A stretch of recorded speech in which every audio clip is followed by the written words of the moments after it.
সপ্তাহ ব্যবধানে লেবুতে আকাশ ছোঁয়া দাম, এ যেন কল্পনাকেও হার মানায়। হ্যাঁ, সামনেই রোজা, তার আগেই আবার লেবুতে আকাশ ছোঁয়া দাম নেমে আসলো। এক মাসে শুরু হতে বাকি নেই রোজার আগেই হঠাৎ লেবু বাজারের দাম চড়া।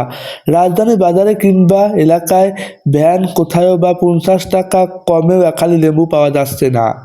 বাস্তবতা হলো একখালি লেবু 50 টাকায় পাওয়া যাচ্ছে না ঢাকার শহর কিংবা পার্শ্ববর্তী শহরগুলোতে।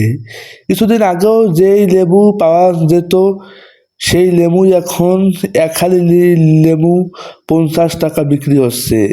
যেখানে কিছুদিন আগেও 1 ডজন লেবু 50 টাকায় বিক্রি হতো, সেখানে সপ্তাহে ব্যবধানে হালি এখন ডজনের সমান হয়ে গেছে। লেবুর সবচেয়ে বেশি চাহিদা থাকে রমজান মাসে। ধনী গরিব নির্বিশেষে ইফতারে লেবু শরবত অন্যতম একটি প্রধান খাবার হয়ে থাকে রোজার মাসে। রোজা শুরুর আগে 11 দিন বাকি থাকলেও এখনও লেবু চওড়া দাম রোজা ক্রেতাদের ভোগাতে পারে। এখন বাজারে একখালি লেবু চেয়ে তুলনামূলকভাবে সস্তা আলু, টমেটো, ফুলকপি, সিম সহ অন্যান্য সবজি। বাজারে বেশিরভাগ স্থান ঘুরেই কয়েক দোকানে লেবু পাওয়া যাচ্ছে।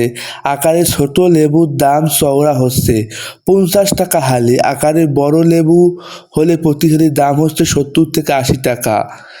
বর্তমানে লেবুর এমন দাম সত্যি ক্রেতাদের মুখের হাসি কেড়ে নিয়েছে। কারণ সামনেই যে রোজা, এত দামে লেবু কিনে খাওয়ার সামর্থ্য হয়তো থাকবে না মধ্যবিত্তদের। যেখানে লেবুর শরবত সকলের কাছে প্রিয়, সেখানে এত দাম দিয়ে কিভাবে কিনবে মধ্যবিত্ত বা গরিব শ্রেণীর লোকেরা? বিশেষ করে মধ্যবিত্ত মানুষের দাবি, সরকারের এখনই উচিত এর বিরুদ্ধে যথাযথ পদক্ষেপ নেওয়া। তাহলে হয়তো লেবুর দাম আবারও সঠিক নিয়মে আসতে পারে। তো বন্ধুরা, সকল ধরনের নিউজ সবার আগে পেতে অবশ্যই আমার চ্যানেলকে সাবস্ক্রাইব করে রাখবে এবং পেজ থেকে দেখতে অবশ্যই পেজটি ফলো করে রাখবে। সকলকে ধন্যবাদ।